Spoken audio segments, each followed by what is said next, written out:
안녕하십니까. 오늘 소남 윤덕규 선생 학문과 사상 학술회의 종합토론 진행을 맡은 안병걸입니다. 인사드리겠습니다. 종합토론 진행자를 좌장이라고들 흔히 이야기하는데 제게 자리를 마련해 주신다고 했습니다만 제 입장이 오늘 앉아서 이야기할 형편이 되질 않아서 제 입장을 좀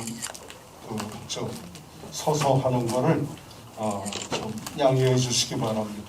이렇게 서서 보니까 발표자 아마 제가 저 구석에 있거나 아니면 이 가운데 앉게 될 텐데 그렇게 앉아 보는 것보다 이 자리에서 뵈니까 오늘 발표 토론하실 선생님들이 제 한눈에 다 들어옵니다. 앞으로 또 기회가 된다면 이렇게 서서 하는 입장 노릇을 좀 여러 번 해보겠습니다. 원래 5시에 마치도록 되어 있는 종합토론인데 진행이 휴식 시간까지 하고 또 제 발언도 이렇게 하다 보니까 5시 반 가까이 돼야 시작하게 됐습니다.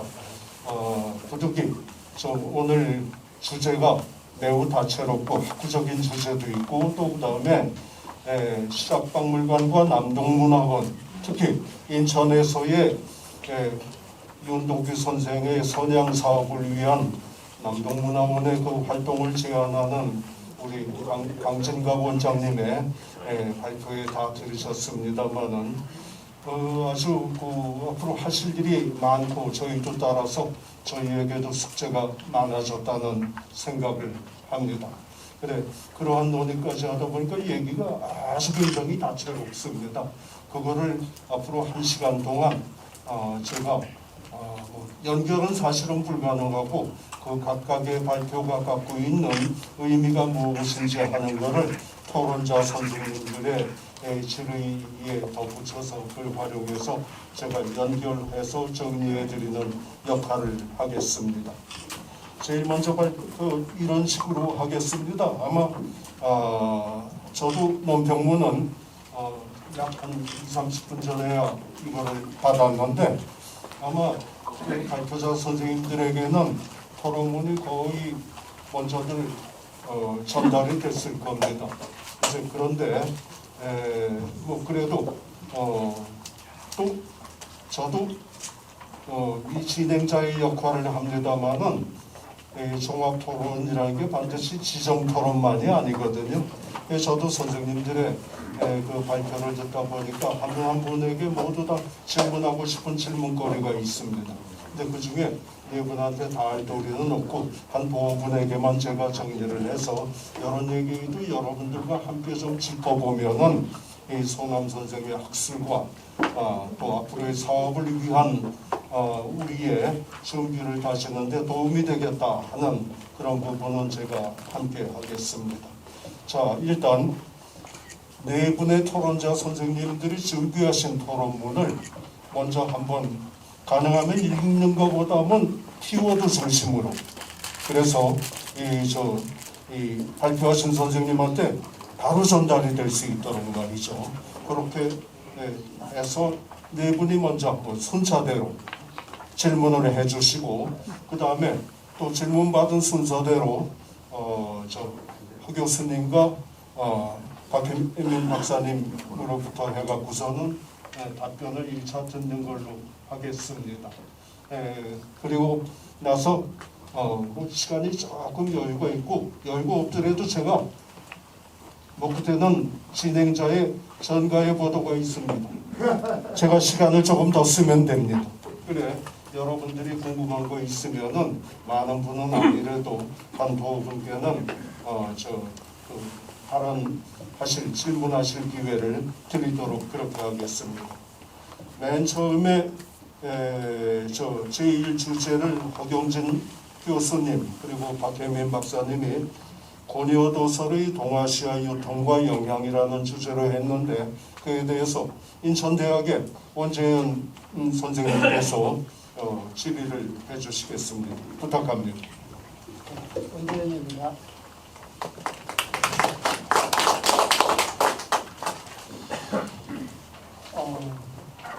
박영진, 박혜민 두 분께서 발표해 주신 내용은 궁극적으로는 소남 윤동규 선생님의 서양 인식 내지 서학 수용과 관련된 태도를 밝혀보려는 목적이 아닐까 저는 개인적으로 생각합니다. 그래서 그 부분에 대해서 제가 조금 도움 역할을 하고 싶다고 말씀드리고 싶습니다. 대략 4가지 정도로 구체화시켜서 말씀드릴 수 있을 것 같습니다. 고려 도설에 대한 통시적인 분석을 할 필요가 있다고 생각합니다. 발표문에도 서술되어 있지만은 마테오 리치의 고려 만국전도가 만들어지고 그 다음에 알레니의 직방 외기가 또 나오고 그 다음으로 이제 이 고려 도서이 나왔고 또 고려 지도가 나왔죠. 이 차례로 이어지는 서양 지리 인식의 특징 중에서 어떤 점이 개성된 점이고 또 어떤 점이 차이점인지 발전점 또는 태부적인 측면은 무엇인지 천문학, 자연과학, 지도 지리학의 측면에서 좀 일목요연하게 정리가 됐으면 좋겠다라는 생각입니다만은 아직 여러 가지 연구 성과가 그렇게 많이 나와 있지 않기 때문에 지금까지 된 내용만으로 그냥 좀 정리해 주시면 어떨까 하는 생각이 듭니다. 두 번째는 고려 도설과 고려 외기에 대한 조선 지식인의 반응과 관련된 부분입니다. 다른 많은 이야기들을 할 수 있는데 좀 시간을 절약하기 위해서 생략하고요. 사실 다산 정약용 오늘 이 기념관에 와 있는데 다산 선생과 소남 선생은 사실은 동시대에 사셨습니다. 그러니까 이제 다산 선생이 62년에 나셨고 소남 선생이 73년에 돌아가셨기 때문에 한 11년 정도의 기간이 있지만은 워낙 다산 선생이 어릴 때였기 때문에 그런지 두 분의 교육관계라든가 사생관계라든가 이런 내용은 보이지 않지만 어쨌든 저는 다산 정약용이 이제 역시 성호학파의 한 일원으로서 중요한 인물이고 실학의 집대성자라는 점에서 다산 정약용과 그다음에 이제 그분의 외가 쪽 외삼촌으로 외숙에 속하는 금대 이가환 등등의 이 당시 이제 정조대의 중요한 개혁 정책의 두 요인이라고 할 수 있는 다산 정약용과 금대 이가환 등의 서양 지리, 지지, 지구설, 풍속 제도에 대한 언급이 함께 다루어진다면은 사실 이분들은 모두 소남 윤동규의 후배에 속한 이들이기 때문에 윤동규의 서양 천문학, 지리학 인식이 어떻게 개선되고 보완, 수정되는지 그런 것을 알 수 있지 않을까 저는 좀 그런 생각을 해봤습니다. 발표문에서는 북학파의 고려 외기에 대한 인식에 대해서 말씀을 해주고 계시는데 그렇다면 그 당시 노론 북학파와 남인 근기 남인 성호학파의 이런 어떤 서양 지리, 천문 인식, 지구 인식에 있어서 어떤 차이점과 동질성이 있는지 이런 것도 좀 밝혀주시면 좋겠다 이런 말씀을 드립니다. 그 다음에 이제 소남 윤동규가 파악한 고려 도설의 내용에 대해서는 현재 파악 중에 있기 때문에 제가 뭐라고 말씀을 해달라고 하기는 좀 힘들지만은 그래도 지금까지 밝혀진 내용을 어느 정도 현재 진행형이지만 조금 정리해서 알려주신다면 공부하는 데 도움이 되지 않을까 생각을 해봅니다. 마지막으로는 발표문 속에 서유본의 중화사상이 참 특이하게 느껴졌습니다. 이 사람의 중화사상은 얼핏 보아서 지리적인 중화사상을 극복하고 객관적인 기후인식을 하고 있는 것처럼 보이지만 사실상 문화적인 중화사상이 드러나고 있습니다. 그러니까 이제 중국이야말로 온 세상의 한가운데 위치한 국가라는 전통적인 지리적 중화인식과는 상당히 다른 인식이지만 서양 천문학 내지 지리학의 수용을 전제로 이미 이제 서양의 학문을 통해서 지리적으로 중국이 가운데 있지 않다. 지구가 둥글기 때문에 어느 나라든지 가운데 있을 수 있다라는 생각을 하면서도 여전히 중국이 문화적으로 중심이다라는 이야기를 하고 있는데 이런 부분에 대한 발표자의 견해는 어떠하며 마지막으로 소남 윤동규 선생님 혹시 이런 중화사상에 대해서 어떤 태도를 견지하고 계신지 알고 싶습니다. 이상입니다. 네.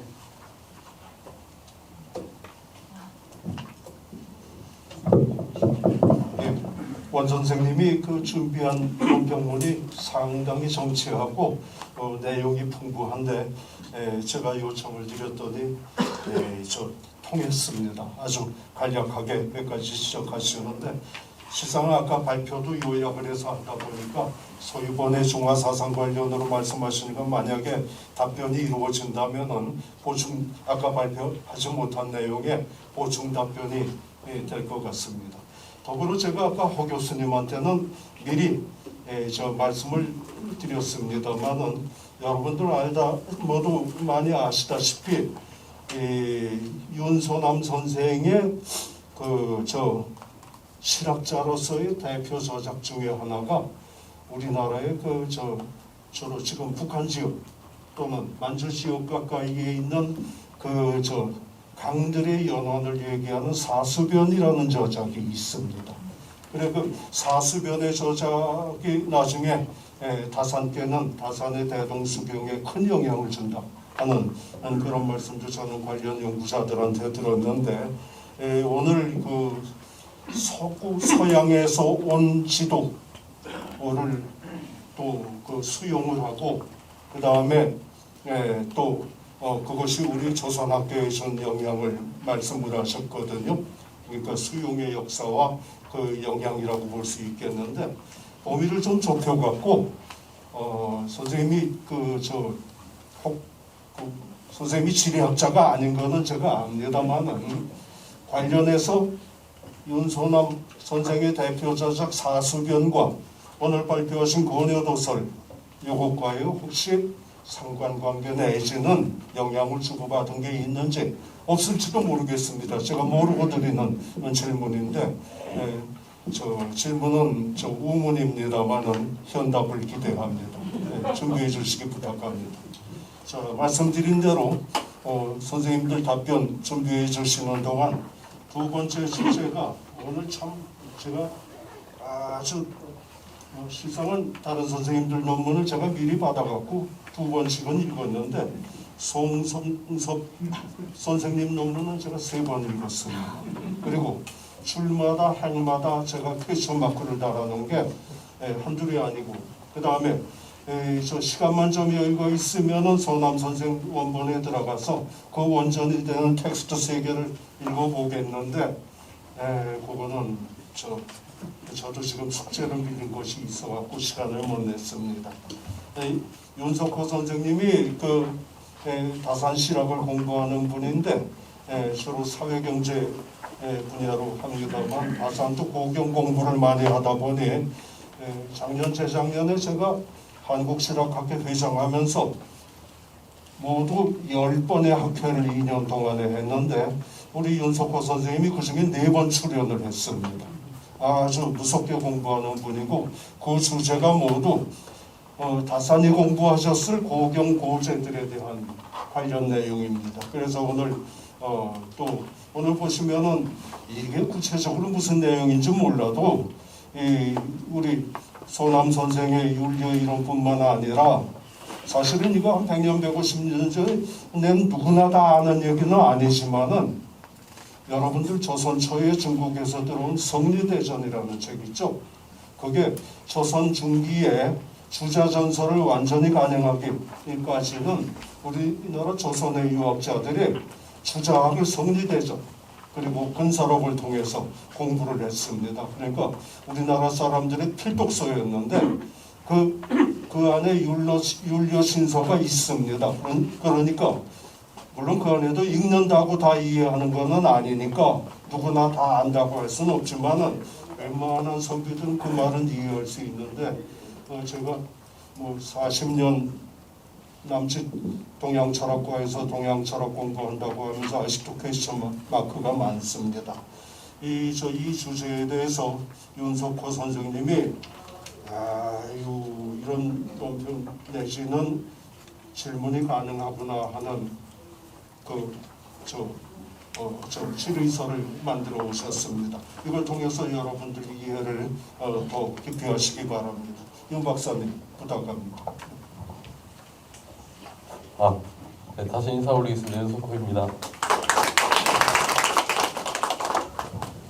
귀한 자리에 초대해 주신 여러 선생님들께 다시 한번 감사드리고요. 손함 선생의 글을 보는 것도 그러하고 또 이게 악론인데 상당히 메인 분야는 아닌데 또 기회가 돼서 잘 읽었습니다. 저는 사실 어제 강진에서 올라왔습니다. 제가 지금 강진에 있는데요. 다산 유배지에 있다가 또 다산 외곽 해남도 갔다가 오늘은 저 다산 고향 오는 길에 다산 해배됐는데 그때가 딱 이맘때거든요. 그래서 좀 이러저러 하다 하고는 어떤 생각이 드는데 이제 오늘 토론을 해야 되는데 제가 음악의 문외한입니다. 심지어 노래도 못합니다 제가. 근데 이제 이 발표를 토론을 덜컥 맡아서 모르는 것을 중심으로 해서 아마 되게 다들 어려우셨을 텐데 설명을 좀 더 부탁드리는 차원에서 질문을 좀 준비했고요. 네 번째 것은 질문이라기보다는 부탁 말씀이 되겠습니다. 첫 번째 질문은 그 황종류를 기준으로 해서 3분 손익을 한다 이렇게 발표자께서 말씀하셨는데요.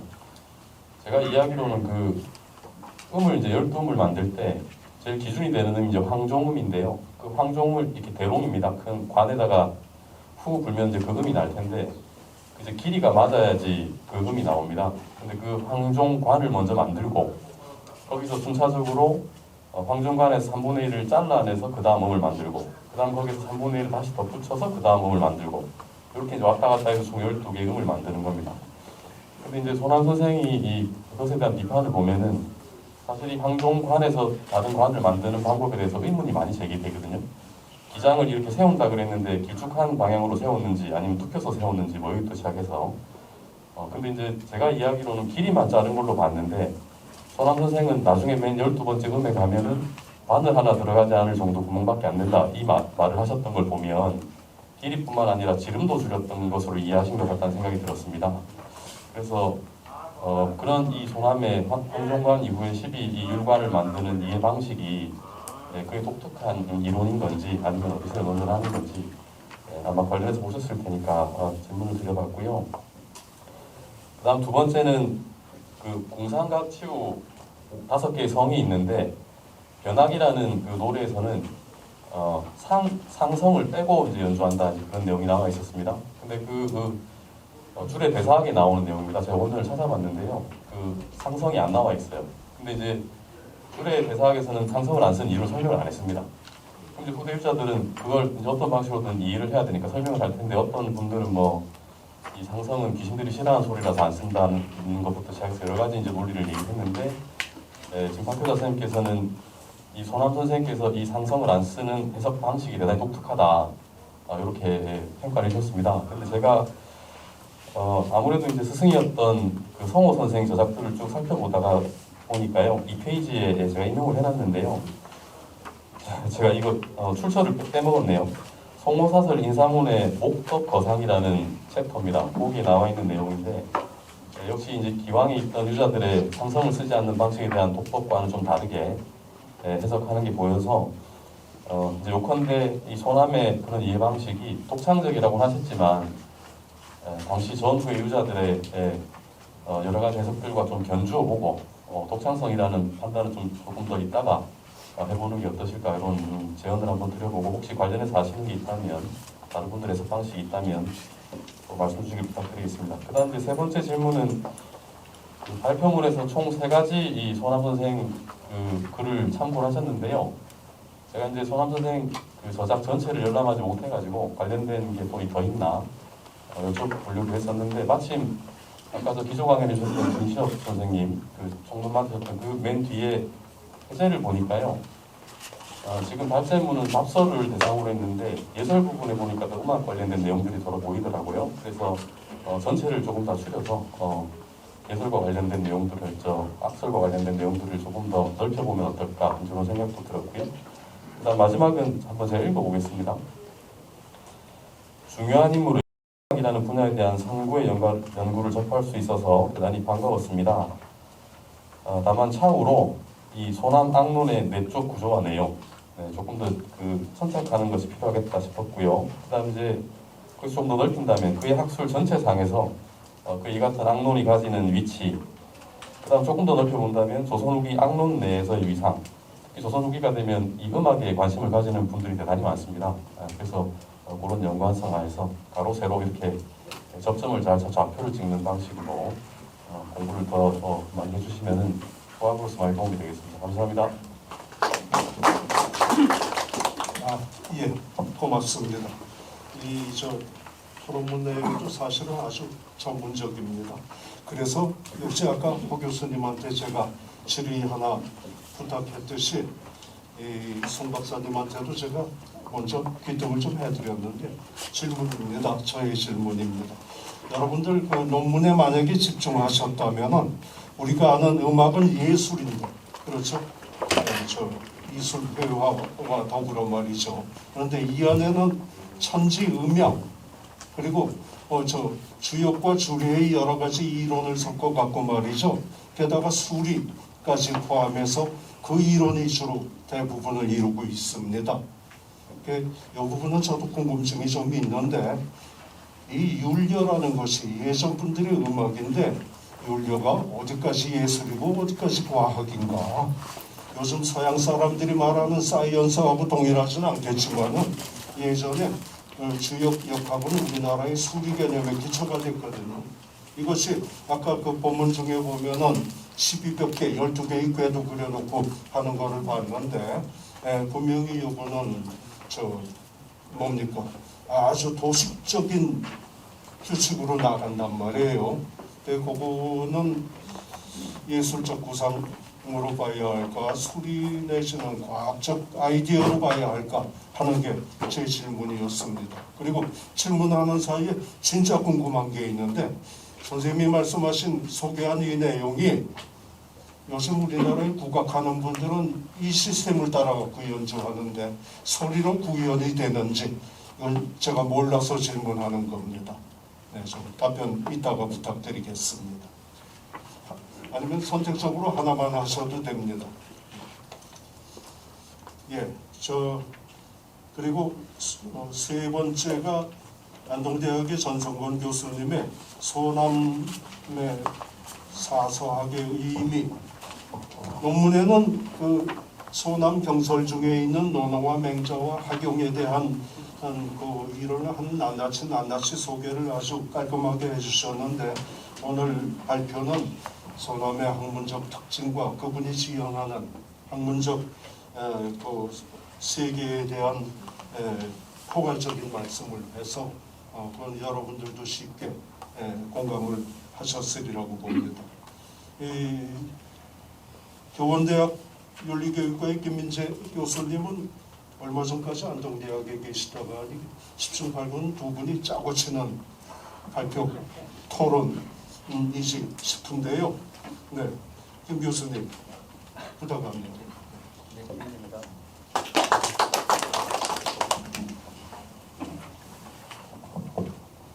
네, 얼마 전까지 안동대학교에 있다가 또 부모님이 충북 청주에 계시는 관계로 충북대학교에 있다가 마지막에 제 모교였던 이 교원대학교로 이제 옮겨오게 됐습니다.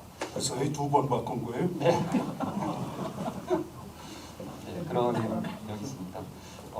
오늘 제가 이 발표들을 들으면서 저는 인천에서 나고 자라지는 않았지만 저희가 학문을 하는 분야가 양명학이고 이 인천 같은 경우에는 강화군에서 사곡 정제도에 대한 그 행사도 같이 하고 있기 때문에 향후에 인천을 대표하는 학자라는 아까 말씀을 하셨는데 전 다 같이 이렇게 상생할 수 있다고 생각하지만 향후에 인천을 대표하는 학자가 소남 윤동규 선생님이 되실지 아니면 하곡 정재우 선생님이 되실지가 좀 한편으로 외심 미래가 궁금했고, 또 하나는 아까 이제 실학당원이 사라진다는 말씀을 하셨는데 역사학적으로는 제가 잘 모르겠습니다. 근데 제가 몸담고 있는 이 윤리학 쪽에서는 다산에 대한 연구뿐만 아니라 실학 전체에 대한 연구가 오히려 과거에 비해서 점점 더 관심이 올라가고 있는 시기이기 때문에 그렇게 우리 그 교육계 전체에서 실학이 차지하는 기준이 낮아지고 있다는 우려까지는 좀 이렇게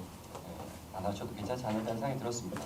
일단 제 토론문이 이제 있는데 제 토론문은 굉장히 짧기 때문에 간략하게 읽는 것으로 제 토론을 거침하겠습니다. 우선 의미 있는 학술대회를 개최하고 토론자를 불러주신 실학박물관과 남동문화원 측에 감사의 말씀을 드립니다. 또한 평소에도 왕성한 학문활동 및 제가 안동대에 있을 때부터 굉장히 잘 따르고 많이 배웠던 안동대학교 전성원 교수의 글에 대해서 토론을 맡게 되어 영광으로 생각합니다. 사실 저는 수남 안정복 선생의 인간정요를 연구하는 과정에서 그가 윤동규 선생과 어떤 관계를 맺고 있었는지에 대해서만 알고 있었지 사실 윤동규 선생님에 대한 그 이상의 공부는 할 기회가 별로 없었습니다. 오히려 최근에 그 인천닷컴이라고 하는 그 온라인 신문에서 격주로 연재하고 있는 다시 부르는 소남 윤동규 선생 기획전을 되게 재밌게 읽고 있으면서 나중에 이제 윤동규 선생에 대해서 원전에 대한 그 접근의 용이성이 대단히 낮기 때문에 그 점에서 나중에 이제 뭐 번역본이 나오거나 아니면은 영인을 통해서 여기 접할 수 있게 되면 좀 관심을 가져야겠다라고 생각을 하고 있었습니다. 다만 이제 토론자로서의 소임을 다하기 위해서 한두 가지 의문만 드리고자 합니다. 아까 이제 김시엽 교수님께서 경학사에서 빛나는 성과를 이렇게 보여주고 있다고 말씀하셨고 또 오늘 그 전성훈 교수님도 주위에 직후나 장구를 인정하고 있고 또 이경 중경의 자세로서 사설을 대하고 있다고 하셨는데 그럼에도 발표문에서는 논어나 대학이나 아니면 중용에서의 일부 구절에 대한 이 소남의 해석만 나오고 있지 사설 해석에 있어서 주자와 결을 달리하는 윤동규 선생의 특이한 소견이 잘 보이지는 않았습니다. 그래서 그런 점이 있다면 혹시 제시될 수 있는가? 만약에 그렇다면 향후 소남학 정립에도 물론 이제 이렇게 뭐뭐 누구누구의 학이라고 이름 붙이는 건 조심스럽긴 하지만 소남학 정립에도 상당히 용이하지 않을까 하는 기대가 되었습니다. 그리고 또 하나는 이게 이제 아무래도 그 제가 몸담고 있는 기관이 사범대이기 때문에 그런 의문이 든 것이기도 하고 한편으로 과거의 가수들을 보면 우리가 의외로 어떤 특정 가수의 노래가 대단히 유명한데 그 노래 하나만 남기고 이제 이 가요계에서 사라진 가수들도 있습니다. 그런 것처럼 저희가 이제 윤동규 선생을 이렇게 추존하는 과정에서 모든 부분을 이렇게 전부 다 이렇게 추존할 수는 없을 거라고 생각이 되고 그 중에서 특히 이 교육학계에서 많이 관심을 가지는 분야는 역시 교사 방법이나 아니면은 그 어떤 제자 혹은 그 스승으로서 특히 지금처럼 공교육에 많은 위기 상황 속에서 사대지간에서 왜냐하면 성우학과 같은 경우에는 그런 부분에서 여전히 발굴될 요소들이 많기 때문에 제가 관심을 가졌던 것은 혹시 전성 교수님이 발표문의 집필 과정에서 윤동규 선생이 누군가의 스승 혹은 누군가의 제자와 문인으로서 보여준 훌륭한 자세 근데 이게 훌륭한 자세라는 게 상식적인 수준이거나 아니면 스승을 이렇게 굉장히 모셨다거나 이런 거를 가르치는 건 아닙니다. 오히려 지금의 시각에서 봤을 때 아까 이제 마지막 발표자께서 허경진 교수님의 책을 통해서 거기 들어있는 성인이 보기에는 대단히 유의미한 구절도 학생들이 보기에는 하나도 유의미하지 않을 수 있습니다. 그런 점에서 이렇게 전성 교수님이 평소에 저랑 사범대에 근무하는 저랑 교류하면서 저는 이런 부분에 대한 관심이 많았는데 혹시 스승 혹은 누군가의 제자와 문인 저는 오히려 사도보다는 제자가 스승에게 보여준 모습 즉 윤동규 선생이 주변의 문인들이나 아니면 본인이 이제 성호 선생을 모시는 과정에서 보여주었던 모습이 좀 더 특이한 게 있다면 이렇게 좋은 글로 발표되면 어떨까. 사실 개인적으로는 지금 사범대에서 필요한 교육은 교사로서의 자세라기보다는 아이들이 제자로서 선생님들을 어떻게 생각하는가에 대한 자세 교육이 더 필요하다고 생각하는 편이어서 그럴 때 이 성우학파에서의 모습이 사실은 제자가 스승을 대하는 모습 중에 굉장히 특이한 부분들이 많다고 생각이 되어서 그런 게 있다면 좀 가르침을 부탁드린다. 그러면 제가 아까 뭐 가요계의 비유를 들었지만 아마 이 지금 윤동규 선생의 어떤 그 이름을 알리는 과정에서도 훨씬 더 용이한 부분이 있지 않을까. 저희가 여기 보면 오늘 여러 가지 발표들 중에 사실은 이 사서학에 대한 부분에 있어서만큼은 저 개인적으로는 그렇게 임팩트 있게 다가오질 않았습니다. 그래서 모든 부분이 훌륭했다고 하기보다는 오히려 우리한테 현재적으로 변형될 수 있는 부분을 더 강화해서 보여주는 것이 더 의미 있는 추천 사업이 되지 않을까 하는 그런 생각을 했습니다. 네, 이상으로 부족한 토론 마치겠습니다. 감사합니다. 고맙습니다. 그러고 보니 우리 김 교수님의 대전의 기억을 더듬어 보니 충북대학으로 가셨었는데 어느새 한국교원대학이에요. 네, 저 모교로 가신 것 뒤늦게 축하합니다. 역시 사범대학 교수님, 교원을 양성하는 대학의 교수님다운 아주 절실한 질문을 하셨는데 아까 강진갑 선생님 발표와 또 우리 신 원장님 모두 말씀해서 알았습니다만 남동문화원이 앞으로 시민교육, 특히 청소년 교육에 아주 큰 자관을 하고 계신 것 같습니다. 이 부분에 대해서 전 교수님이 아마 준비가 있으리라고 봅니다.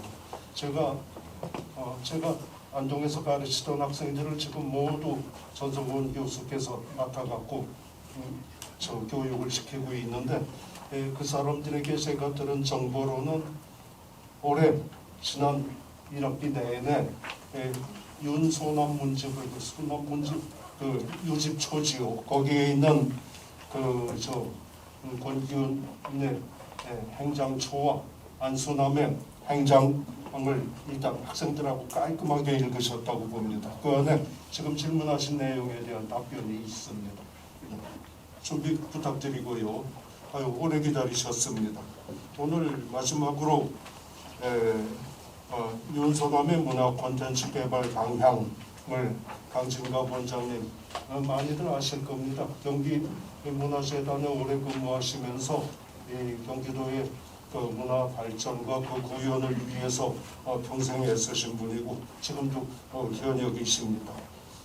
안동대학이 자꾸 나와서 민망합니다. 태지호 교수님이 우리 안동대학 사학과에 근무하면서 역사문화 콘텐츠 개발을 학생들에게 수년 전부터 강의하시는데 안동대학 사학과뿐만 아니라 안동대학에서 제일 가는 오빠입니다. 아주 그건 기대해 보시죠. 부탁합니다. 네, 안녕하세요. 태수입니다. 네, 시간 관계상 짧게 진행하겠습니다. 오늘 이제 강진갑 선생님께서 이제 말씀해 주셨지만요, 사실은 이제 이 현양 사업이라는 것이 최근 들어와서는 이렇게 문화 콘텐츠라는 형태로 귀결될 수밖에 없는 게 뭐 어쩌면 어떤 시대적인 흐름인 것 같습니다. 기술 발전이라든가 미디어 발전이라든가 혹은 이제 문화, 산업, 사업 그리고 이제 문화 여가 활동이라는 측면에서 예전에 이제 현황 사업이라는 것이 특정한 이제 주체들에 의해서만 진행됐었다면 지금 이제 이런 대중적인 요구라든가 필요성을 당연히 다 절감하시고 계시고 그런 맥락에서 이제 강진갑 선생님께서 오늘 이제 좋은 이제 말씀 많이 해주셨습니다. 사실 이제 이런 문제에 대해서 제가 이제 학교에서도 많이 느끼고 있는데요. 최근 들어와서 이제 보게 되면은 이제 제가 이제 사학과에 있다 보니까 학생들이 사학과에 이제 왜 진학하느냐라는 이제 이런 질문들, 뭐 면접이라든가 이렇게 입시 때 이제 많이 질문을 하다 보면은 예전처럼 어떤 역사책을 읽는다던가 실제 어떤 역사적인 어떤 본인이 아주 지식이 많다라던가 하여가지고 뭐 사학과에 혹은 역사에 관심이 많고 과거에 대한 어떤 그 문화에 대해서 관심이 많은 경우는 거의 없습니다. 대부분 영화라든가 드라마라든가 아니면 이런 박물관에 어렸을 때 이제 아버지랑 같이 박물관에 가봤는데 그거에 대해서 알게 됐었는데 그게 너무 좋았다라던가 아니면 무슨 뭐 불면의 이순신이라는 드라마를 보고 명량이라는 영화를 보고 이렇게 이제 우리가 다 이제 과거를 지금 이제 공부하게 되는 그런 이제 시대가 되었습니다. 이거는 사실은 뭐 잘못됐다라기보다는 그 과거와 지금 이제 그 사람들이 이제 그러니까 예전과 지금이 그 예전에 어떤 과거라는 사건에 대해서 접하게 되는 이제 방식이 바뀐 것이죠. 예전에는 책밖에 볼 게 없었기 때문에 책을 통해서 본 것이 당연한 것이고 지금은 이제 그 다양한 이제 미디어라든가 매체들이 있기 때문에 거기에 따라서 그런 것들을 접하는 것은 당연하다고 생각합니다. 그래서 실제 그 형식은 바뀌었을지 몰라도 내용적이라는 것은 어쨌든 과거에 대한 사람들이 관심이 있고 또 이제 매력을 느끼고 있기 때문에 이런 세태에 대해서 저희가 어떻게 우려를 한다든가 그러기보다는 오히려 이런 것들을 좀 더 어떻게 보면 잘 좀 활용하고 예전과 다른 어떤 현황 사업을 더 잘할 수 있을까 그런 부분에서 좀 고민할 필요가 있다고 생각됩니다. 그런 측면에서 이제 오늘 저도 이제 토론 내용을 좀 준비했었는데 사실 이제 강진갑 선생님께서 미리 또 이제 다시 또 이제 제 발표문을 또 이제 새로 좀 수정해 주셔가지고 많은 얘기가 겹쳐서 그 부분 많이 생략을 좀 하겠습니다. 어쨌든 이제 가장 중요한 문제는 이 현황 사업이라는 것이 대중적인 효과라는 것이 별로 그 전까지 크지 않았다는 측면이 가장 중요한 것 같습니다. 관심들이 거의 없다는 것이죠, 대중들은요. 이건 뭐냐면은 애초에 강원이라든가 문중 중심으로 현행 사업을 자체적으로 한다라면 이건 전혀 문제될 게 없습니다. 그런데 뭐 지역문화 콘텐츠라든가 혹은 이 주체가 뭐 시라든가 지자체가 된다라면 얘기가 좀 달라지는 것이죠. 그런 측면에서 이제 대중적인 어떤 참여를 이끌어내는 것이 중요할 것 같은데요. 최근 들어서 이제 많이 이제 중요하게 이제 논의가 되고 있는 것들 중에 하나가 문화 거버넌스라는 문제입니다. 그래서 실제 이제 생산 주체와 소비 주체라는 것이 대중들이 어떻게 보면 직접적으로 참여할 수 있을까? 그런 문제가 해결되지 않는다면은 대중들이 참여할 이유도 없는 것이고요. 그리고 오히려 그런 부분들이 강압적으로 진행됐을 때 대중들의 반발들도 커질 수 있는 그런 상황들도 한번 저희가 같이 고민해봐야 될 것 같습니다. 아까 이제 준비위원회 말씀하시면서 이제 강재 선생님도 이제 그런 부분을 살짝 이제 언급을 해주셨는데 준비위원회에서 훌륭하신 분들이 참여하시는 건 맞지만요. 이것이 이제 지역문화 콘텐츠라든가 지역 인물로서 현역을 한다는 차원이라 본다면은 지역민들에 대한 참여를 어떻게끔 유도시킬 것인가, 그들 직접적으로 어떻게 참여시킬 것인가에 대한 문제를 좀 더 고민할 필요가 있을 것 같은 생각이 듭니다. 그래서 이제 제가 첫 번째 질문은 현재 이제 제시된 현황 사업이라는 것이 기존의 이제 다른 타 지역들과의 현황 사업과 어떻게 차별화될 수 있을까? 그 문제가 이제 첫 번째로 이제 좀 궁금하고요. 두 번째도 좀 비슷하긴 하지만 그 지향점에 대한 문제인데요. 이건 뭐냐면은 제가 방금 전에 말씀드린 것처럼 최근 들어서 이제 대중들이 과거를 이제 인식하는 방식이 예전처럼 묵직하게 역사로 접근하지 않습니다. 스스로 알아서 자기가 궁금하면 찾아가고 미디어들이 엄청 많기 때문에 스스로 알아서 찾아갈 수 있고 스스로 또 뭐 인터넷상이라든가 여러 가지 어떤 커뮤니티를 통해 가지고 본인들이 스스로 공부할 수 있는 기회도 많이 있습니다. 그래서 예전과 다른 어떤 그런 획일화되고 천편일률적인 역사로서 이 소남 선생을 접근한다기보다는 오히려 대중 스스로 좀 이게 기억할 수 있게 우리 동네의 어떤 인물, 위인, 등등에 대한 관점으로서 스스로 본인들이 그걸 찾아갈 수 있는 좀 어떤 자리를 좀 마련해 줄 필요가 있다는 생각이 들면서 이 소남 선생의 현행 사업의 비전과 전략이라는 것을 어떻게 세워야 될 것인가, 그 단지 추존한다는 것으로 끝나는 것이 아니라 이것도 하나의 사업이라는 관점에서 비전과 전략이 있을 필요가 있을 텐데요. 그 부분도 한번 좀 여쭙겠습니다. 마지막으로는 구체적으로 이제 문화 콘텐츠 개발 방향에 대해서 말씀을 해주셨는데요. 문화 콘텐츠라는 관점에서 접근한다면은 소남 선생은 분명한 소재입니다. 그럼 이제 소재로서 접근해야 되는 것이거든요.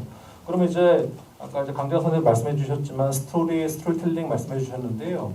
실제 이 스토리와 스토리텔링이라는 것이 문화 콘텐츠라는 재화로서 간다라면은 타겟에 대한 문제, 그러니까 소비자에 대한 문제가 아주 명확하게 됩니다. 일반적인 대중, 일반적인 국민, 시민, 도민이라는 관점은 절대적으로 사람들이 지금 받아들이지 않습니다. 가령 이제 아까 어린이 이제 책 관련된 얘기도 하셨는데요. 물론 이제 그렇게 이제 하나라도 지금 나오는 것도 중요하지만 제가 지금 드리고 싶은 말씀은 뭐냐면 타겟에 대한 문제인데 가령 초등학교 1학년부터 6학년까지의 아이들의 한 5살밖에 차이가 안 나지만 그들에 대한 지적 수준과 관심도와 이해도는 완전히 다릅니다. 그렇기 때문에 8살짜리 아이와 13살짜리 아이를 초등학교로 저희가 묶어서 한 번에 이해하도록 한다? 그건 저는 좀 어렵다고 보고요. 그러니까 제가 드리고 싶은 말씀은 뭐냐면은 다양한 이런 소비자 계층들이라든가 관심도들이 있기 때문에 이 소남 선생에 대한 매력 요인들을 소재로서 본다면은 매력 요인들을 어떻게끔 이제 발굴할 수 있을까에 대한 문제가 훨씬 더 면밀하게 좀 검토되어야 된다는 생각에서 이런 이제 좀 더 이제 구체적인 개발안이라든가 개발 과정에서 고려되어야 될 점이 좀 어떤 것이 있을지 제가 좀 추가적으로 여쭙겠습니다. 이상입니다. 예, 고맙습니다.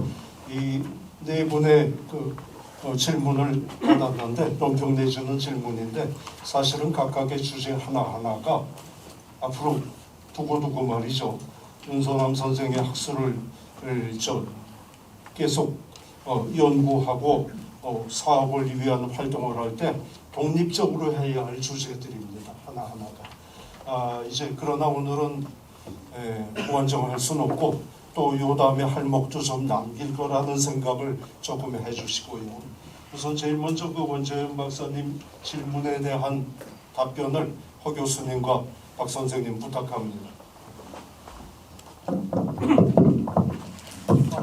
허건희 교수님이 전체적인 상황을 말씀하실 것 같은데 전 서유본에만 집중해서 말씀드리고자 합니다. 발표문에서는 18쪽에 해당하는 내용인데요.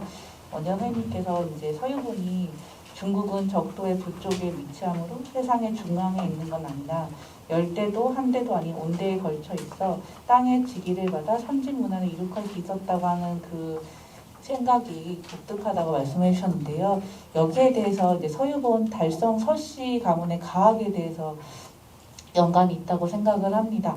서면은부터 해서 서우수까지 해서 개력 사업에 참여를 합니다. 그래서 이제 제가 지구과학이 굉장히 약하지만 자연지리에 굉장히 강한 분들이셨고 특히 서명흥의 미사라는 책을 제가 읽어본 적이 있어서 관련해서 말씀드릴 수 있을 것 같은데요. 미사는 그 위도할 때 위에다가 역사 사자를 쓰는 책입니다. 그 책은 이제 세계 지리서로 이제 선행 연구자는 말씀을 하십니다. 근데 그 책의 특징이 뭐냐면 앞에 그 발표 때 말씀드렸지만 서양에서 온 좋은 것들은 다 중국에 원래 있었던 건데 서양 사람들이 가져갔다가 다시 온 거야라는 논리를 편다고 말씀드리지 않았습니까? 중토 기원설이라고 해서 그게 이제 청조 간학 지식인들의 공통적인 논점이었는데요. 서명도 대자학이었기 때문에 그 청조의 간학 그 학자들의 논점과 거의 비슷한 이야기를 합니다. 그래서 이 사람 그 서명훈이 얘기한 걸 보면요. 그 북극을 기준으로 205도씩 남북으로 가면 북극고도가 1도씩 차이가 난다는 마테오 리치의 그 말을 보고 이거 우가 말했던 거야. 뭐라고 했냐면 우가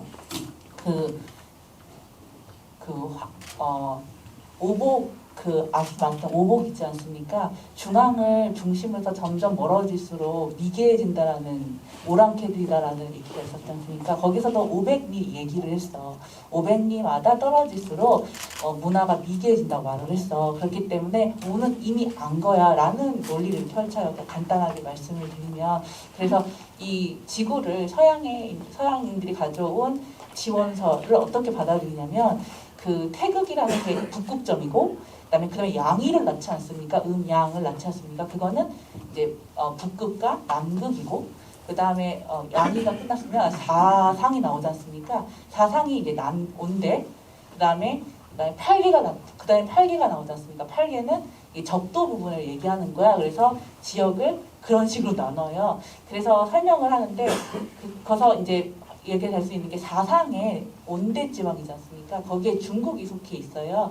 그래서 중국과 같은 비슷한 위도에 있는 나라들은 다 현지 문화를 이룩하고 있어라는 얘기를 서명이 얘기합니다.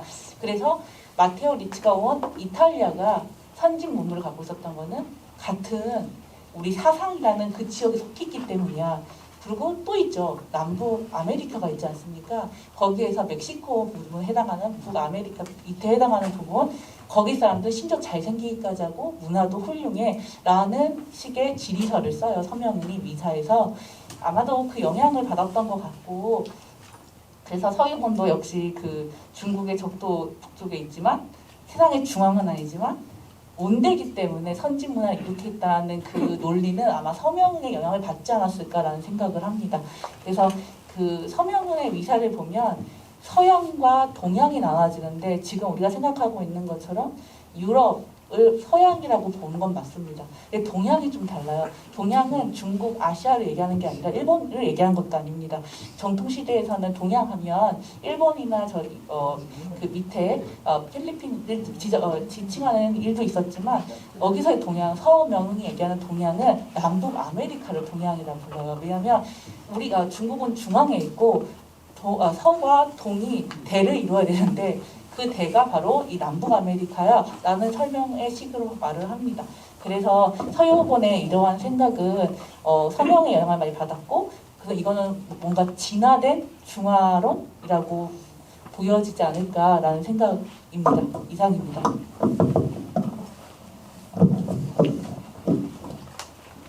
네, 시간이 많이 가서 저는 짧게 말씀드리겠습니다. 우선 좌장 선생님 말씀부터 설명하겠습니다. 제가 군유도서를 번역하면서 가장 고생한 게 유럽 또는 남아메리카의 지명을 번역하는 것입니다. 이 원래 지명은 영어나 뭐 프랑스어, 독일어, 히라버 이런 것들을 한자로 쓴 거죠. 근데 그거를 거꾸로 번역하는 게 상당히 복잡했습니다. 아까 저장님 말씀하신 것처럼 사수변이라는 것 자체도 네 개의 강물이 어디냐는 걸 찾는 건데 그 이름은 지금 안 쓰는 이름, 뭐 1000년 전 언제 이름을 거꾸로 찾아가는 거죠. 근데 이것도 제가 전에 서유견문 번역할 때는 상당히 쉬웠습니다. 그러니까 19세기에 서양의 지명들을 유결진에 쓸 때는 그래도 우리가 지금 쓰는 것과 상당히 가까웠는데 500년 전에 이 고려도서 이름은 정말 어려웠어요. 근데 그나마 찾을 수 있었던 것은 이 남해인 이분이 고려도서를 내고 나서 고려전도라는 지도책에다가 거기다가 본문을 중간중간 그 위치에다가 넣어서 출판을 했습니다. 그러니까 이 지명이 두 번째 지도를 보니까 어디 있다는 거죠. 그러면 거기서 지금 이름과 가까운 지명을 찾아서 번역을 했습니다. 그런데 아까 사수변에서 도움을 줬느냐 하는 문제는 이런 문제부터 볼 수 있습니다. 그 송호 선생에게서 빌려온 고려 도설 중국책에 지도가 있었느냐 없었느냐 하는 문제가 있어요. 그러니까 고려 도설이 처음의 책에는 지도가 없습니다. 그런데 몇 년 뒤에 지도가 나온 다음에 그 다음에 책은 장사꾼들이 낼 때 지도를 넣어야 더 재밌죠. 그러니까 지도가 있는 고려 도설이 있고 없는 게 있는데 이 소남이 필사한 것을 보면은 그 부분은 없습니다. 없고 도표들은 많이 느꼈어요. 그래서 소남은 지도를 아마 못 봤을 가능성이 많습니다. 그렇다면 사수편의 공간과 이 고려전도의 한국은 고려도서 한국은 없어요. 조선은 없고 일본까지만 나오죠. 그래서 1대1로 여기 있어서 여기 있다고 도움받았을 가능성은 지금으로서는 없습니다. 없는데 지금 계속 우리가 탈주하고 있는 작업이 끝나요. 제가 아마 내년에는 정확하게 설명드릴 수 있을 것 같습니다. 원 박사님 질문에 대해서는 두 가지로 다 섞어서 말씀드리겠습니다. 방금 박혜민 박사가 설명한 것처럼 이 고려도서라는 책에 서양 헤르스트 신부가 썼는데 중국 사람들이 보는 각도가 다 달랐어요. 달라가지고 중국 중심으로 보는 거죠. 아까 설명한 것처럼. 그러니까 동양이 어디냐 했을 때 영국 사람이 말하는 동양이 아니라 중국 사람이 말하는 동양이에요. 그러니까 아주 딴 개념입니다. 또 바꿔가지고 우리가 영구라고 할 때 아까 고려도서 하나 가지고 얘기한다면 그 신우담 합인 같은 경우는 처음부터 비판하려고 연구를 하는 거예요.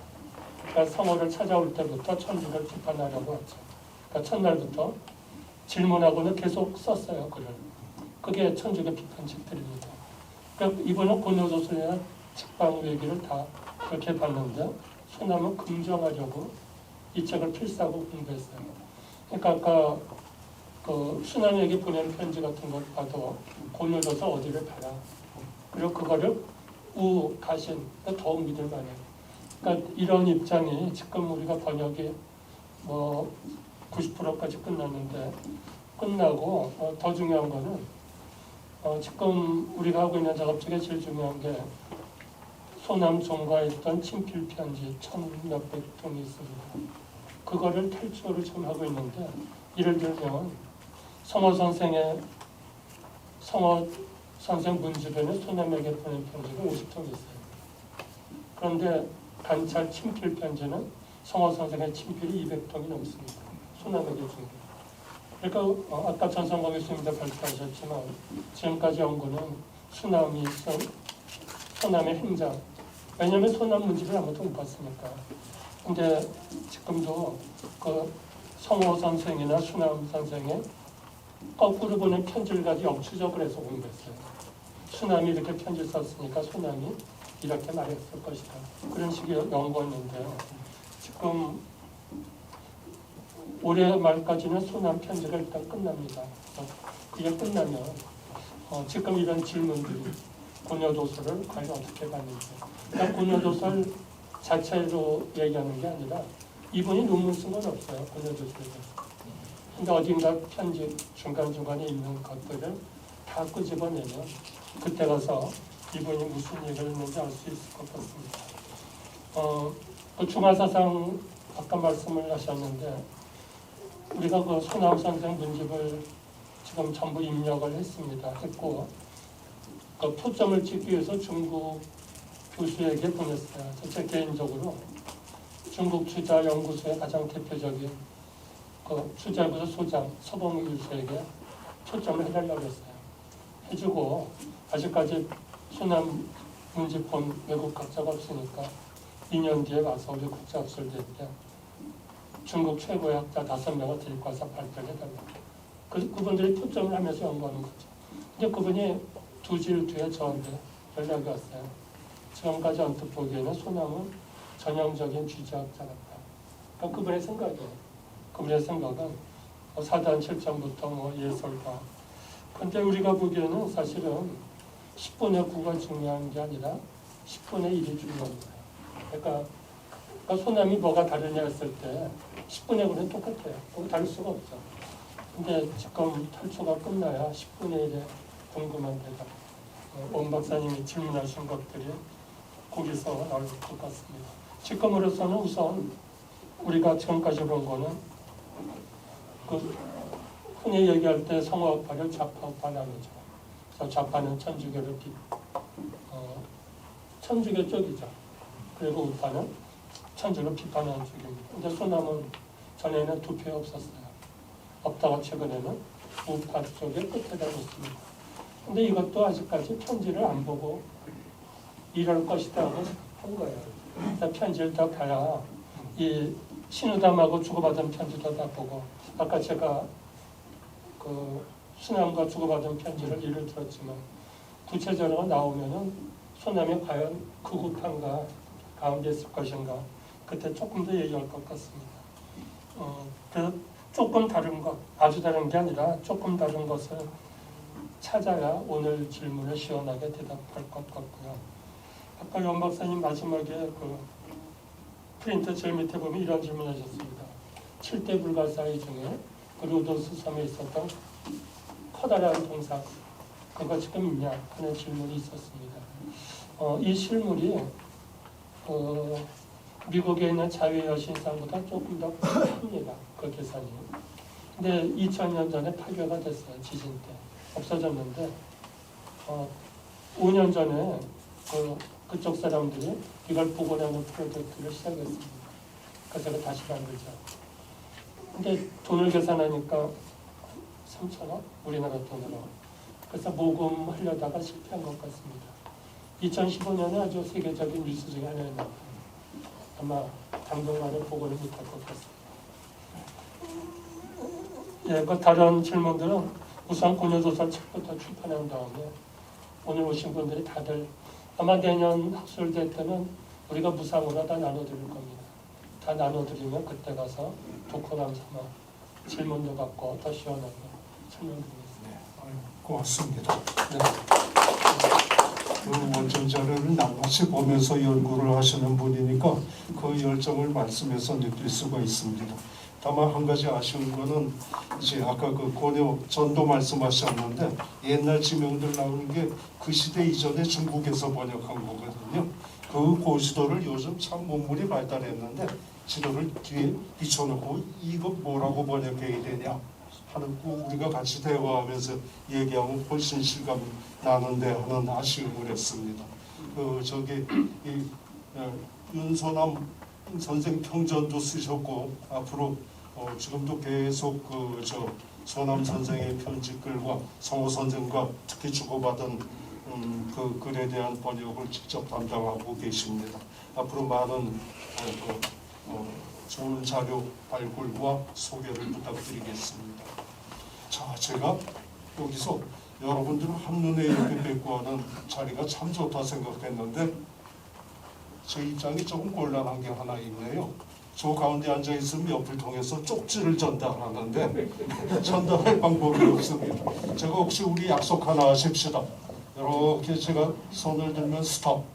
네, 네 부탁합니다. 송 선생님 네, 아유, 사실은 송 선생님은 저 발표문은 제 질문은 대답 안 하셔도 됩니다. 대신에 선생님 하고 싶은 말씀은 마음대로 하세요.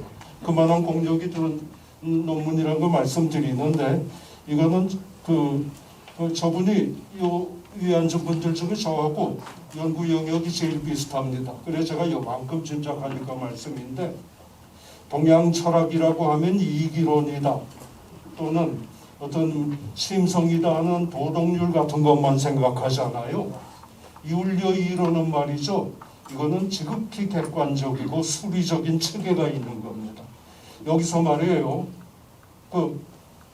동아시아권에서 썼던 도량경의 기초가 여기서 다 나옵니다. 아까 그 율관에다가 기장쌀 1200개, 누구는 810개 이렇게 담는다고 했잖아요. 그 담는 분량의 길이의 척도가 됩니다.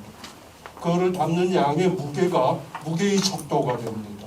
그래 도량경이 이게 단순한 음악 이론이 아니라 동아시아 고대에 말하자면은 자연과학 내지는 이것이 바로 그 다음에 자연과학으로만 끝나는 게 아니라 실생활에 적용이 되는 그야말로 실학적 도구가 되는 것들입니다. 제 말이 너무 길었습니다. 송 선생님 답변 부탁합니다. 짧게 말씀드리겠습니다. 그러니까 손남 선생이 음악에 관한 3편의 글은 잡지에 속해 있습니다. 근데 잡지에 속해 있는 글은 아까 말씀드렸듯이 주자의 의례경전 통해 음악에 관한 얘기가 나오거든요. 그걸 읽으시고 그리고 자신이 생각한 의문을 적은 글이라고 생각합니다. 그리고 제가 지금 소나문집 예설 3권을 번역을 하고 있는데요. 이제 거의 다 번역을 했는데 거기에는 주로 상을 당했을 때 어떻게 해야 되는가에 대한 글들이 대부분이고 아직까지는 음악에 관한 3권에서는 발견할 수는 없었습니다. 그래서 4권에 있는지는 제가 이제 좀 봐야 될 것 같고요. 지금까지 음악에 관한 글은 잡지에 있는 3편의 글이 다이지 않겠는가 이런 생각을 해봅니다. 손남정님께서 의례경전 통해를 읽으시고 거기에 관한 의문을 제기한 글이기 때문에 상당히 음악 이론에 관해서 한계가 많다라는 점을 인정하고 시작을 해야 될 것 같습니다. 그러니까 본인이 의례경전 통해를 읽고 그 다음에 줄에 대사학 부분을 읽고 의문 나는 것을 그냥 기록했을 뿐이다. 거기에서 엄청난 음악적 이론을 기대하기는 힘들다라고 생각을 합니다. 그래서 첫 번째 질문에서 3번 손익할 때 지름도 3번 손익하는가? 라고 했을 때 그렇지는 않습니다. 조선에서 세종 때 음악 이론을 총정리를 하는데 그때 주되게 참고했던 서적이 진양의 악서라고 하는 200권짜리 악서인데요. 그 다음에 최원정, 주자의 제자이죠. 주자보다 나이는 많지만 제자인 최원정이 쓴 율려신서 이 2가지 책을 주되게 참고를 했는데 거기서도 지름을 3분 손익한다라고 하는 얘기는 없습니다. 율려신서에서 최원정이 파이를 어디까지 계산해야 될 것인가 3.14, 155로 쭉 나가잖아요. 도대체 어디에 끊어야 될 것인가 그런 얘기가 나오는데 두 책에서 지름을 줄인다라고 하는 얘기는 없는데 선왕께서는 지름도 줄여서 응종까지 가면은 침과 같지 않겠는가라고 하는 것은 선왕 선생님께서 잘못 알고 계신 것이다 라고 말씀을 드릴 수 있을 것 같습니다. 그 다음에 상음을 왜 쓰지 않는가? 이건 줄에 나온 것이죠. 우리나라에서 상음을 안 쓰는지 그거는 상관이 없는 얘기인데 근데 왜 상음을 쓰지 않는가에 대한 견해는 무지 다양합니다. 그래서 문제를 지적하신 준하라는 목의 덕이고 상나라는 금의 덕이기 때문에 그 상생 상극의 관점에서 보면은 주나라는 목이기 때문에 나무는 칼로 칠 수 있잖아요. 뭐 그러한 견해, 뭐 여러 가지 견해가 있지만 다양한 견해를 얘기했지만 도대체 왜 상음을 안 쓰는지는 여태까지 밝혀진 바는 없습니다. 그래서 그냥 다양한 설이 있을 뿐이다.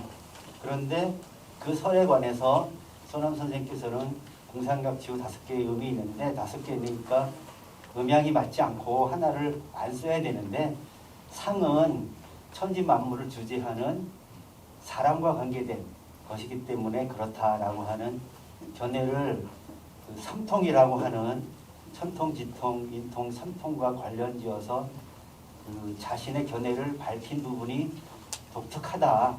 그런데 그게 음악 이론적으로 그 의미를 가지는가라고 했을 때 그건 별 문제다. 왜냐하면은 음악을 합하는 이론, 음과 양의 소리를 합하는 이론과 관련되어 있기 때문에 그렇죠. 그러니까 황종과 대려를 합하고 뭐 이렇게 합하는 원리는 아까 말씀드렸듯이 이 우주에 그 북두칠성이 돌아가는 것과 그때 해와 달이 어디서 만나는가 그 자리를 놓고 합하는데 결국에는 비슷하죠. 그 박연이 얘기하는 것과 비슷하지만 그 선생님께서 얘기하신 이론은 독특하긴 하지만 음악 이론적으로 봤을 때는 잘못된 견해다.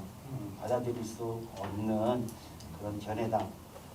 그렇지만 자기가 알고 있는 한에서 그러한 견해를 폈다라고 하는 것이 좀 특이하다라고 이렇게 말씀이 드릴 수 있을 것 같습니다. 그리고 안병현 박사님의 그 질문에는 동양에서는 서양도 마찬가지입니다. 피타고라스 학파가 그 음을 만들어내고 그랬을 때 맨 처음에는 천체의 운행에서 시작을 합니다. 그 오성, 수성, 금성, 화성, 목성, 토성의 운행에서 음악 이론을 끄집어내다가 잘 안 맞거든요. 그 동양에서는 28수를 가지고 맞춰내는데 그럼 맞아요. 근데 이 오성 가지고 오행 가지고는 맞춰내기 힘들어서 그 수의 비례로 가는데 그래서 그 악기라고 하는 책에 보면 악유천작이라고 하는 얘기가 나옵니다. 예의지제. 예는 땅의 그 어떤 그 원리 그것에 의해서 만들지만 악은 하늘에 말미암아서 제작한다, 짓는다. 그래서 그래서 음악은 솔직히 인간이 만든 음악이 아닙니다. 그래서 율은 법이라고 하는 뜻도 있잖아요. 율법. 그러니까 한세에 보면 율법이다라고 얘기를 하는데 그래서 음악은 기본적으로 인간이 만드는 음악이 아니고 하늘로부터 하늘의 아주 정교한 운행. 그러니까 그 지구의 것들은 다 나서 다 없어지고 소멸되고 하지만 하늘만큼 그렇지 않잖아요. 항상 할 수 있는 것, 항상 되다고 할 수 있는 것은 하늘의 운행밖에 없다고 생각을 했고 거기에서 음악 그 이론을 찾아냈는데 그래서 그 서경에 보면 율화성이라고 하는 얘기가 나옵니다.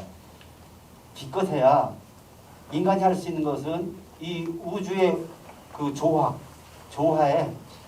조화로부터 그 천체의 운행 법칙으로부터 음악 이론을 뽑아냈기 때문에 인간은 그 조화에 소리를 맞추는 것밖에 맞출 수밖에 없다. 뭐 이러한 얘기를 합니다. 그래서 아까 안병현 박사님 동율도 형량이라고 얘기를 말씀을 하셨는데, 그러니까 이 하늘로 받은 것이 황종이기 때문에 이 황종의 기본적인 구촌, 길이로 따지면 구촌인데 이것에 의해서 모든 척도가 길이의 척도, 무게의 척도, 부피의 척도가 따라 나온다라고 하는 것은 서양 음악 이론이 가지지 못한 독특한 이론이지 않겠는가. 그런데 이 하늘의 운행은 수로도 설명할 수 있다는 거죠. 그래서 음악은 하늘로부터 온 것인데 이것을 표현하는 방법은 1년 12달 여치고 움직이고 뭐 이런 방식도 있지만 수적으로 또 하늘의 운행을 설명할 수 있기 때문에 3분 손익에서 3분의 2, 3분의 4를 계속 곱하고 이러한 방식으로도 설명할 수 있다. 그런데 그런 의미에서 우주의 운행 법칙은 과학적인 측면도 있다고 생각을 하거든요. 그렇지만 역시 예와 악이라고 했을 땐 예술적인 측면, 아까 어떤 분이 예는 차이를 나누는 것이고 이 차이만 나뉘어지면 서로 소원해서 반목하고 그러니까 악은 그 차이 나는 사람들의 공존이라고 하는 의미에서 봤을 때 뭐 미학 내지 철학 그 공존에 봐야 되는 게 아닌가 이런 생각을 해봅니다. 분합의 정반합이 가능하네요. 예? 음악 갖고 예. 분과 합의 정반합이 가능하겠다는 예. 말씀으로 이해가 됩니다. 네, 말씀이 좀 더 있습니다. 예, 뭐 아이고, 하겠습니다. 네. 어느 기회에 다음에 박수하고 부탁드립니다. 아무나 할 수 있는 연구가 아닙니다. 이거는. 그 다음에 우리 소남 선생 연구가 축적이 되면 어느 때는 송 선생님이 담당하는 주제만 갖고 여러 분야의 전문가들을 모아서 한번 학술 대회를 하면 성과가 매우 클 겁니다. 그거는 대중적 확장성 이상으로 중요한 게 깊숙이 들어가는 거죠. 네, 그럴 때 한번 다음에 송 선생님 자리에 그런 거 하시면 저도 꼭 구경 가겠습니다. 고맙습니다. 예, 시간이 많이 지났습니다만은 전성권 교수님 2개의 질문 중에 그 사범대학 교수님의 질문 그 답변을 좀 요청해도 될까요? 네, 알겠습니다. 네, 그렇게만 해도 되겠죠? 네, 네. 뭐 말씀드릴 건 많지만 지금 한 가지만 말씀을 하라는 명령이 계셨기 때문에 교육자로서도 되게 교육자로서 선배 학자들을 조금 바라보는 시각이 중요하다라고 생각을 하는데요. 어쨌든 그 성호 사후에 당대 어린 사람들은 소남을 사표라고 이야기를 했고 같은 동년배들은 외우라고 두려운 것이다라고 이제 표현을 했고요. 또 나머지들은 일반적으로 문장이라고 해서 성어 문화의 어른이라고 대접을 했기 때문에 그런 이유가 있을 거다라는 거죠. 그래서 사실 태계 선생이랑 제가 계속 비슷하다고 말씀드리는 건 이제 유명해서 태계 선생이 쓴 자명을 보여드리잖아요. 평생 내가 외우면서 살았다고 해가지고 그걸 계속 제자들한테 외우는 걸로 이제 삶을 마감하시는데 태계 선생의 자명을 보면 비슷한 거죠. 그러니까 손원 선생도 사실은 옷을 옷을 되게 뭐라고 그러죠? 감당하기가 힘든 체력이었던 것 같아요. 그러니까 아주 병약하신 몸이었는데도 불구하고 성호 선생이 돌아가셨을 때 성호 선생을 같이 모시고 상례를 치렀고요. 또 돌아가시고 나서는 기념상의 심상을 치릅니다. 그래서 상례도 부모님처럼 정성을 들여서 했고 또 그 다음에 돌아가신 다음에 1년 동안 기념상을 심상으로 선생님에 대한 예우를 했었고 그런 점이 조금 남달랐던 것 같고요.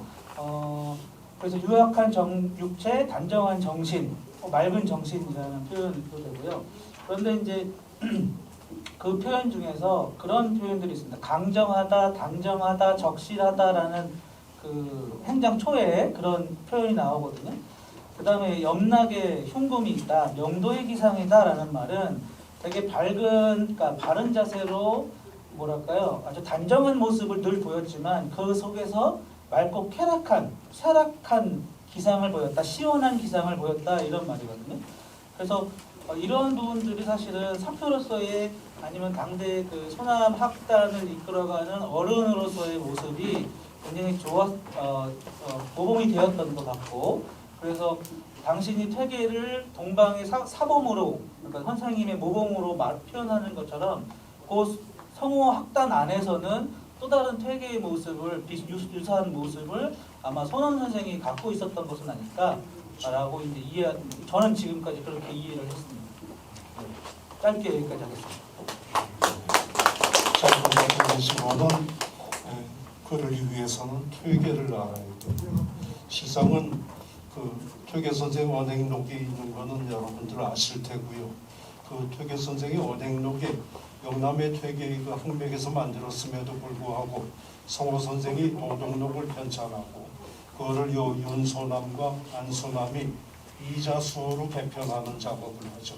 그 이후로 그 안소남은 그 문화제자들에게 그 우리 공부를 하려면 공맹을 공부해야 되는데 공맹을 공부하려면 주자를 공부하려면 퇴계를 공부해야 한다 하는 말씀을 하셨다. 이거는 문헌에 있는 기록입니다.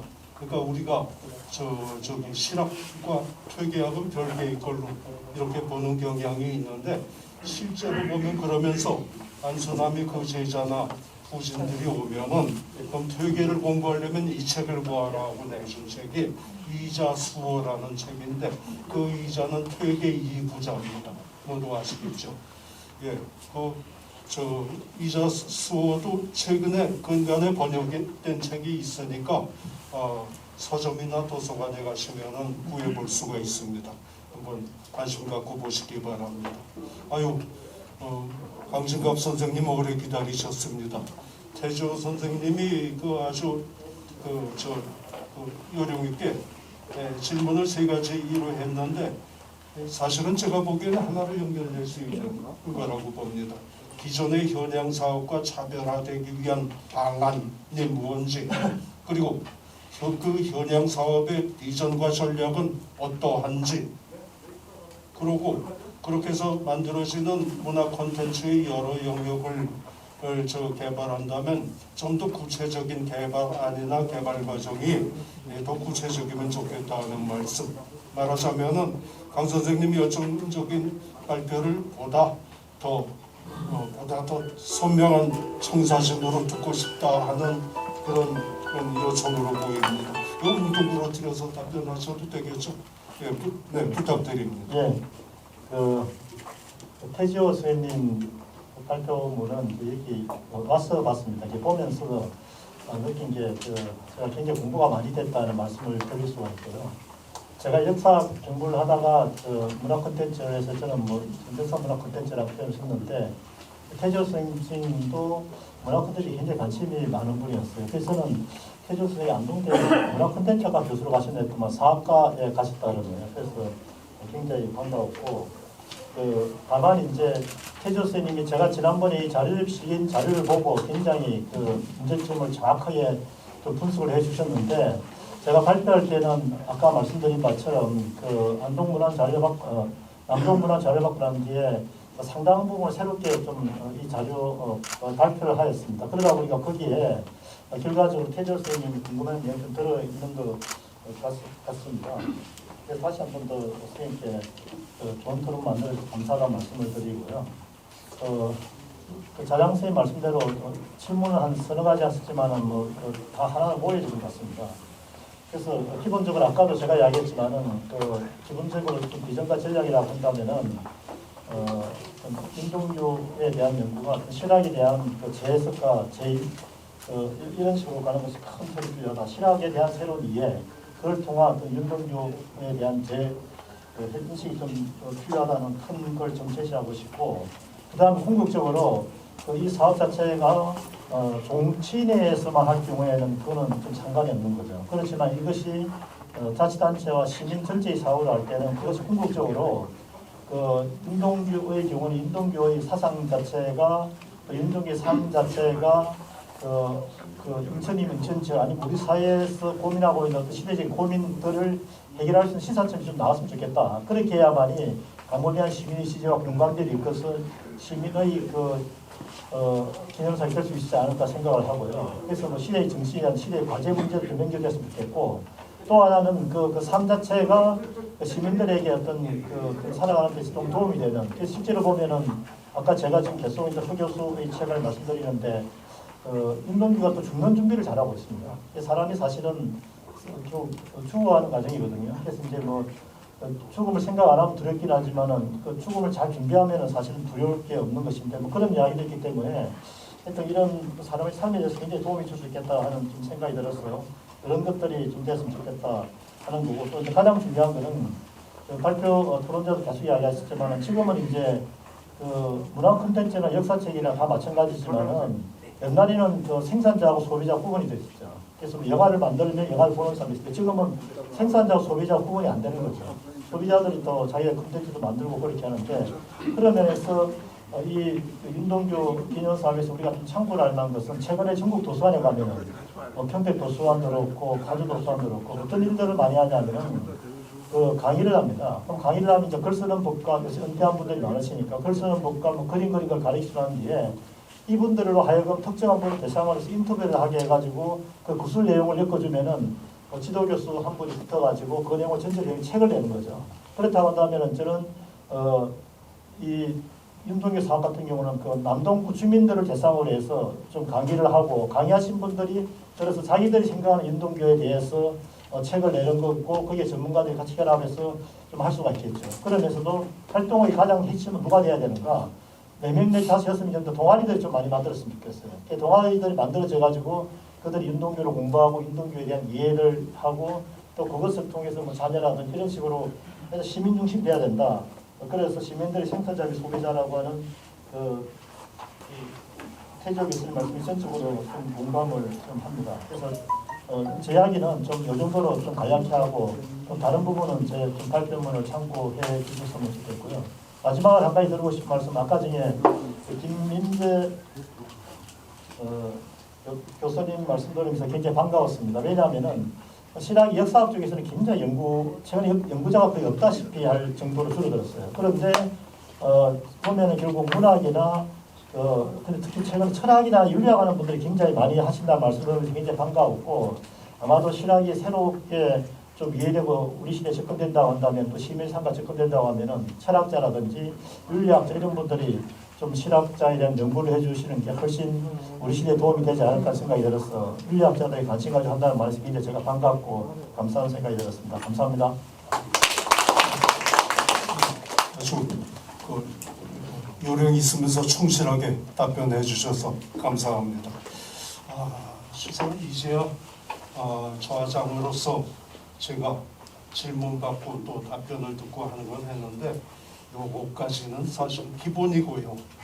그 다음에 이분들이 이 토론과 답변 과정에서 새로운 이야기가 있으면 서로 주고받아야 하는데 아무래도 제가 지금 배가 고파 죽을 지경입니다. 여러분들도 아마 만만치 않으실 테고요.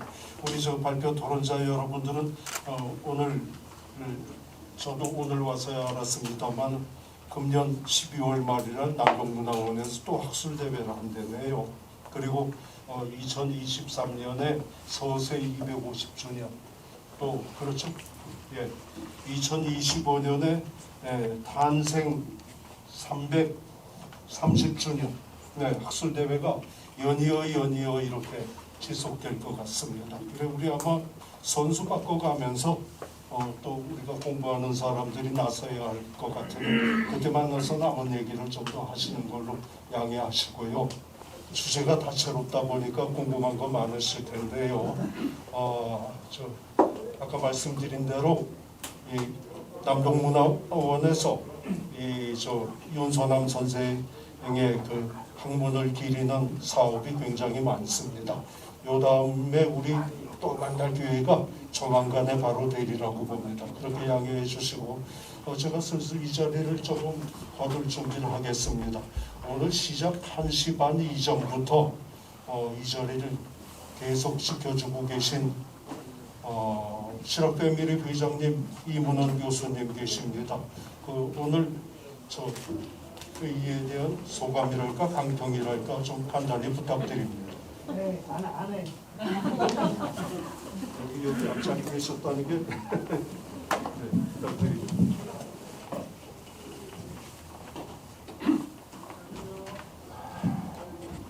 손님들이 끝까지 안 가시고 계속 계신 걸 보니까 흥미가 좀 새롭게 있으신 것 같아요. 그리고 이렇게 열심히 새로운 분야를 개척하셨는데 여기 신동준 원장이 할 일이 많다. 오늘 주문이 굉장히 많았어요. 예, 그렇다는 얘기 들고 앞으로도 이런 행사에 많이 참석해 주시기 바랍니다. 그리고 연구하신 분이나 토론자분들도 관심을 많이 가져주시기 바랍니다. 고맙습니다.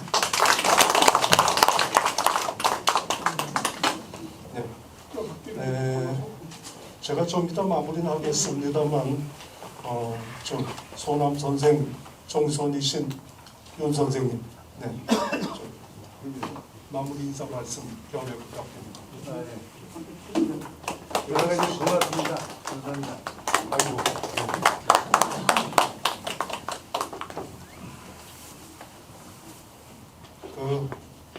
오늘 기조 발표도 사실은 주제 발표처럼 해주셨고요.